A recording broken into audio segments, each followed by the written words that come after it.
Hello everyone, tonight on Business Live, Finance Committee of Parliament by majority decision approves E-levy, but the minority says the fight is not yet over. We will not compromise, we will not accept dialogue.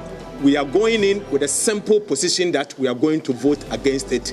We will introduce a number of amendments by ensuring that this tax does not see the light of the day. We'll have more as the bill now goes to the House for a final vote. Also, economist Professor Godfrey Bokwin retraced opposition to the E-levy, insisting it would not achieve the intended purpose. The principle is wrong. Implementing is going to be problematic. You are taxing movement of money. You are not taxing transactions. And it's neither consumption tax nor income tax. You can't place it here or there. Also tonight, Economic and Organized Crime Office recommends to Attorney General's Department possible prosecution of shareholders of some defunct savings and loans as well as microfinance institutions. We'll tell you why. Thanks for joining us, everyone. My name is Darryl Kwao. Details right after these.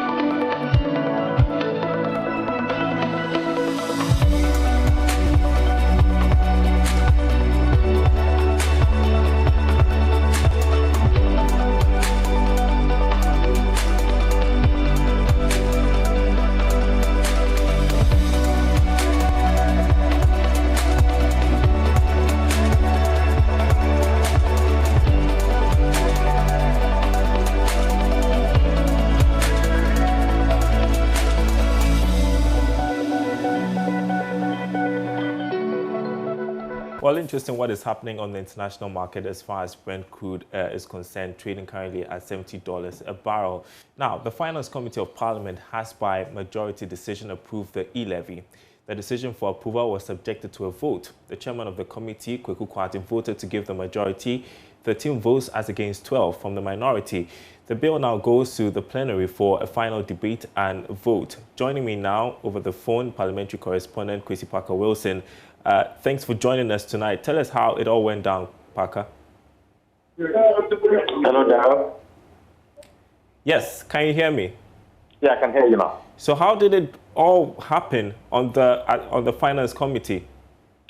All right, so on the Finance Committee, we do understand, of course, and this is the account of the minority, that at the time they were taking a decision to ensure that the bill be laid before the House under a certificate of urgency.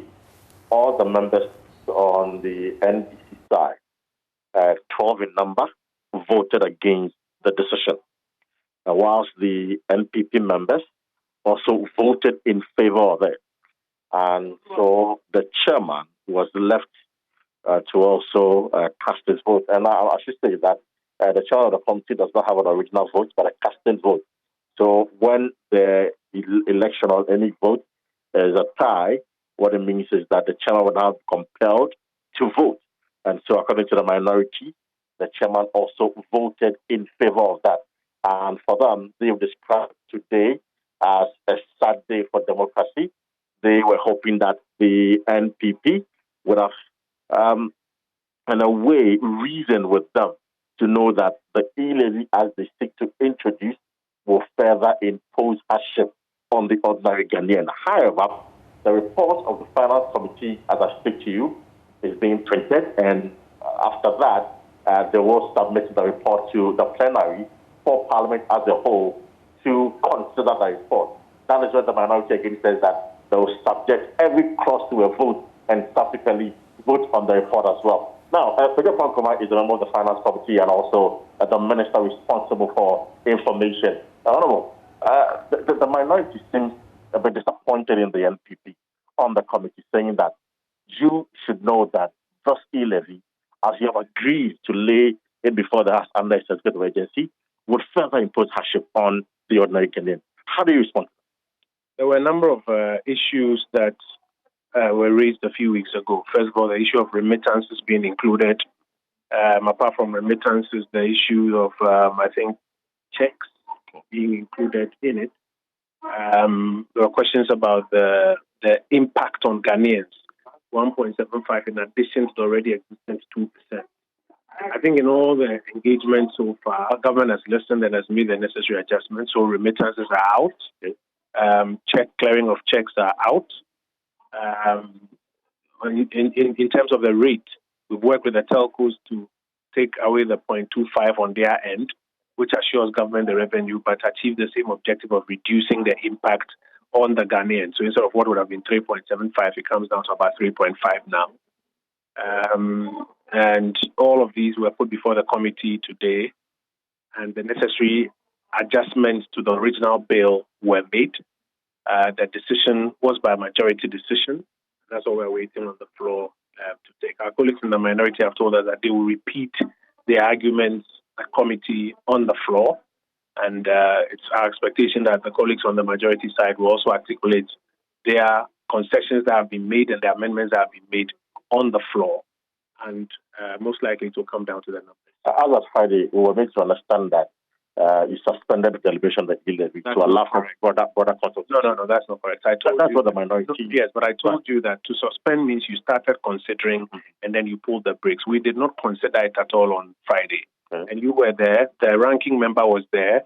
The vice chairman was there. They both granted press conferences and they both mentioned that it was not considered at all. All we considered was appropriation. It was this morning that we took the bill right from the beginning, right from the question of whether or not it should be considered as a certificate of urgency to the next question of the policy principles, and then clause by clause before the final, the final report was put together. So it was today that we started considering. It's never true that it was considered and suspended. It was today that we started working on it. Finally, you won at the committee level. How confident are you that in the chamber, when the report is put before the House, again, you'll marshal your numbers, mobilize your numbers, to approve the E-levy? I don't think it's about winning or losing. It's about articulating or advancing what is in the best interest of the Republic. And we are humbly, respectfully of the view that what Parliament will decide in the end will be what will be in the best interest of the Republic.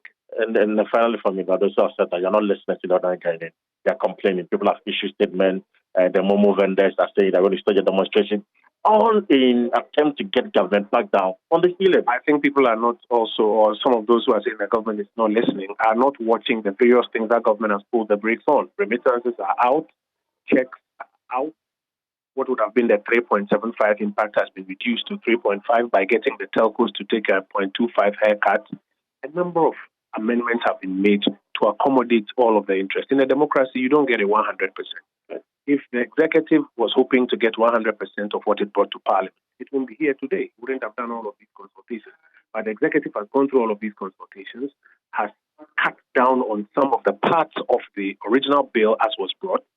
Those who objected to it also raised a number of things. They also didn't get the 100%. They managed to get things like remittances, checks, other things out of it. They did not necessarily get the rate also out of it. That's what the democracy is. Thank you very much. Daryl, so that's the Information Minister and also a member of the Finance Committee, Honorable Kojo Onkoma, indicating to us that he's confident Parliament should do what is right. And again, the fact that many are raising concerns over the E-levy, they should also bear in mind that government has listened to them. They've cut down on quite a number of things as they contained in the original bill. And so now it is quite different from what we knew back in the day. Watching our live feed from the floor of Parliament, where we expect the E-levy bill to be presented for a final vote. Tell us how that is going to play out once the bill is presented. When the bill eventually is submitted to the House, of course, they will subject it to debate, and that is when the minority has indicated to us that they will make sure that every clause in the report, every clause in the bill will be submitted to a vote. So after the vote, I must say that the minority has said that they would advance their argument further, making Ghanaians know their position on those E-levy. So after advancing the arguments, the majority will probably do the same, and a vote will be put. That is when we will know whether the minority will carry the day or the majority will carry the day. But I must say that looking at the chamber, it's almost a full house. A few empty spaces from the minority side, likewise a few empty spaces from the majority side. So I'm sure by the time the report is brought before the House or before the chamber, many of the members would have been in the chamber for them to consider the E-levy report from the Finance Committee.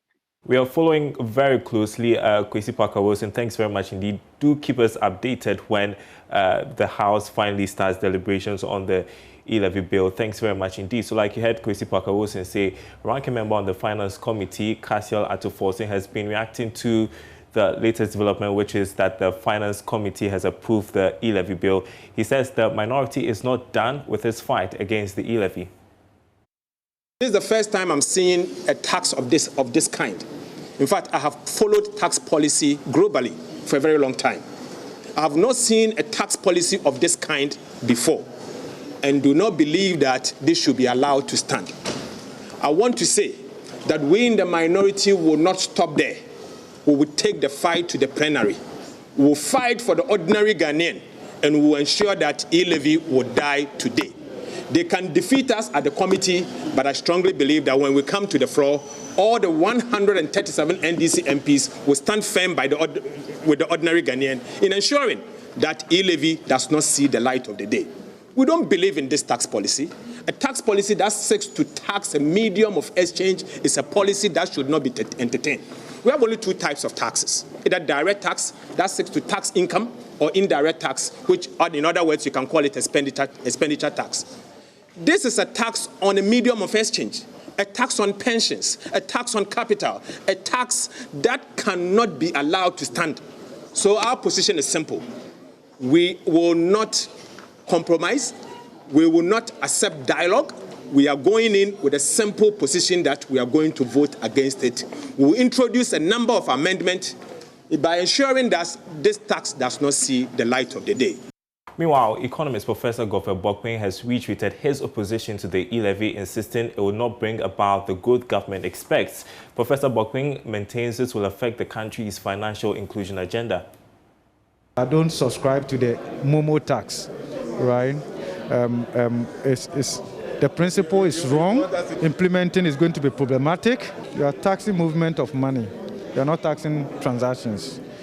And it's neither consumption tax nor income tax. You can't place it here or there and all of that. And you see, the reason I'm concerned is that COVID has fast-tracked the arrival of the fourth industrial revolution predicated on network readiness.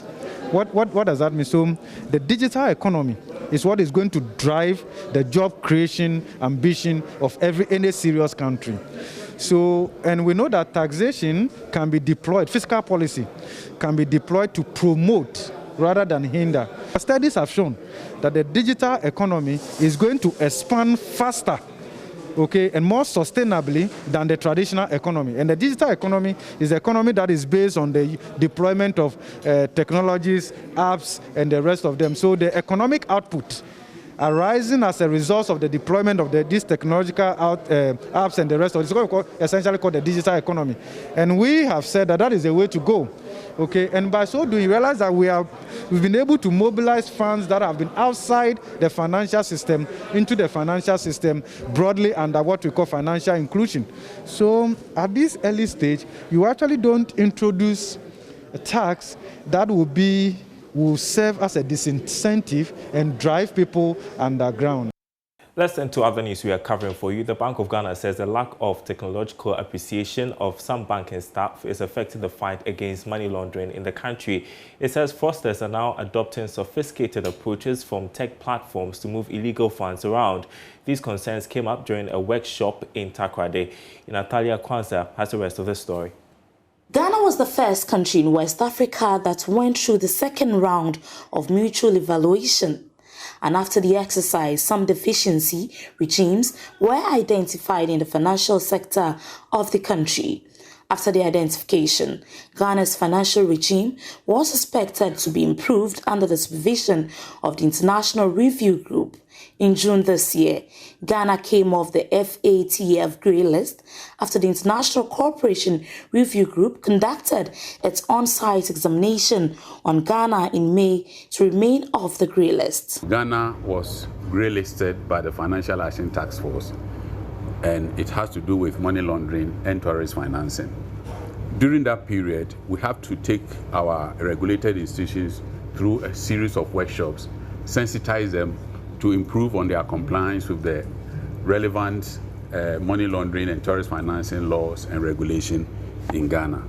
So we started this and we are continuing. Even though we are off the grey list, as I indicated, we have to prepare for the next round of mutual evaluation. Mr. Nkrumah explains that the Bank of Ghana is focusing on the rural banks and microfinance institutions because they have low compliance levels. When it comes to technical compliance, Ghana is up there. But when it comes to effectiveness, that is where we have the problem. And as I indicated earlier, we are targeting the low-tier institutions, microfinance institutions, microfinance, rural and community banks, and even forex bureaus to make sure that they put in place measures to mitigate it, so that when we get to the third round of mutual evaluation, we'll not go back to the grey list. Participants are being taken through one of the key aspects of continuous due diligence process of transaction monitoring. Here are some participants who have been sharing with Joy Business the importance of the training to their institution. The training is in the right direction. I believe strongly it's important for us to more or less update ourselves, equip our knowledge as to, regards to the emerging trends. So it's something that will equip us for us to implement the various policies, guidelines, and also comply with the various AMS, CFT laws and other things. Yeah, that we are working with. It will guide us on how to go about the policies, and then the procedures Bank of Ghana wants us to follow in order not to go into grey list again. And with this training, it's also impacting us, making us effective in our operations. This training will also help us to perform our duties as expected. So it's very, very important. For Joy Business in Athalia Kwanza, Western Region. Well, turning to one of our top stories tonight, the Economic and Organized Crime Office has recommended to the Attorney General's Department possible prosecution of shareholders of some defunct savings and loans as well as microfinance institutions. This is after the receiver appointed by the Bank of Ghana referred these institutions to the central bank for some advice. Here's George Affe with the latest. The prosecution is expected to cover 10 microfinance companies and 10 savings and loans firms that were liquidated by the receiver appointed by the Bank of Ghana. Key among these firms in terms of their names are Ideal Finance, GN Savings and Loans, and CDA Savings and Loans, as well as UniCredit Savings and Loans. While on the side of the microfinance institutions, Yadefua Danfo and CIG are among the few names that have been captured in the 10 list of companies put forward by the central bank. According to a statement issued by the Bank of Ghana, the Economic and Organized Crime Office has taken this action after conducting an independent investigation as to how the shareholders and directors of these defunct institutions have contributed to their collapse. According to the Economic and Organized Crime Office, it is working hard at the Attorney General's office towards the speedy prosecution of these persons and individuals behind these companies. In a related development, the Economic and Organized Crime Office says it is investigating some firms over possible financial crime. Now, this was after these institutions made fake claims of large amounts of funds remitted through their banks that has been withheld by the Bank of Ghana. However, after several investigations, it revealed that these claims were fake and has therefore made some progress towards the prosecution of these said firms and individuals behind these companies. George Affe bringing us that report. You're watching Business Live. Still to come, which businesses benefited the most from the just ended MPP Delegates Conference? It appears traders did not make money as anticipated. People don't have money, so they are not like buying it. So it's very, very difficult for us to like We are even trying our best to talk to people so that they can purchase it, but it's not going. Market is slow.